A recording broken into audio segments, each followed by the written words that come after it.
c'est pas une rupture brutale, mais c'est revendiquer nos droits. C'est obtenir ce qu'on a. On a notre intimité en tant qu'Africains. Est-ce que nous, on a une base au niveau de la France? Est-ce qu'on a une base au niveau des États-Unis? Et pourtant, la France a ici une grande base au moment où le peuple souffre d'hébergement, de logements sociaux. Beaucoup de Sénégalais dorment dans les rues. Donc, je pense que la France ne mérite pas ces millions d'hectares pour juste utiliser cette hyperbole. Ces millions d'hectares au niveau de Ouakam. Donc, je pense que la France ne mérite pas ça. En d'autres termes, j'adresse mes sincères salutations et mes sincères condoléances au peuple malien qui sont victimes d'attaques terroristes orchestrées, et les informations qui sont données par la France et orchestrées par l'Ukraine.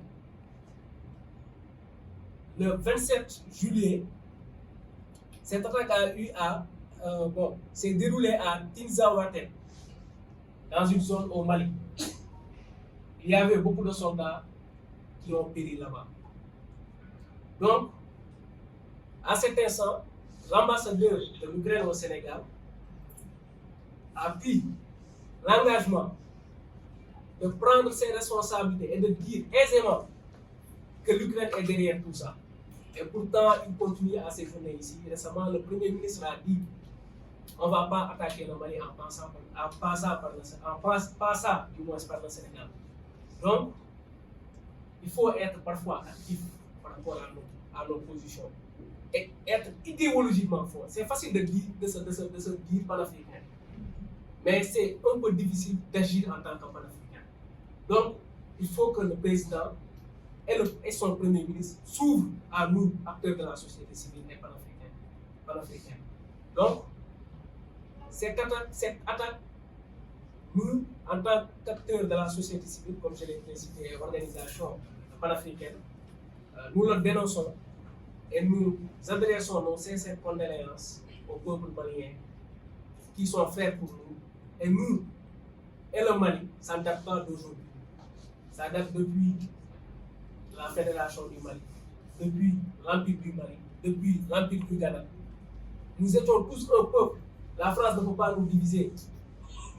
Donc, je pense qu'il faut que nos autorités réagissent par rapport à ce phénomène.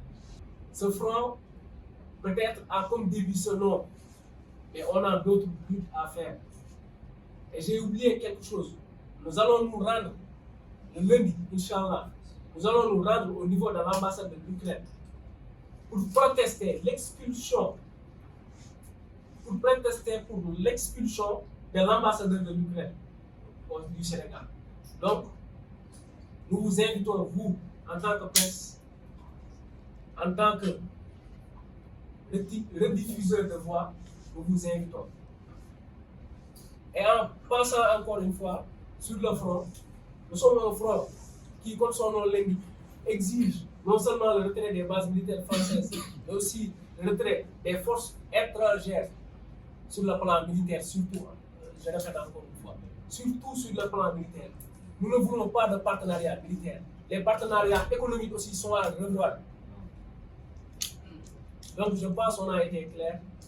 La volonté de puissance du Sénégal doit être affirmée, montrée partout dans le monde par nos journalistes. Nous savons que les Sénégalais bëggatuñ ku leen noot, Sénégalais bëggatuñ ku leen teg tànk, Sénégalais bëggatuñ ku leen jaarale ay bébé di leen def ay bénéfice di leen jaarale fu mu nekk loolu dootuñ ko nangu tey dootuñ ko nangu. te mon frère ma jox la ko fii loolu bëggatul ne te day tey bu mu jàmm dafa toog bu yàgg suñu plateforme bi lan mooy slogan gas yi jeex na mënatul ne.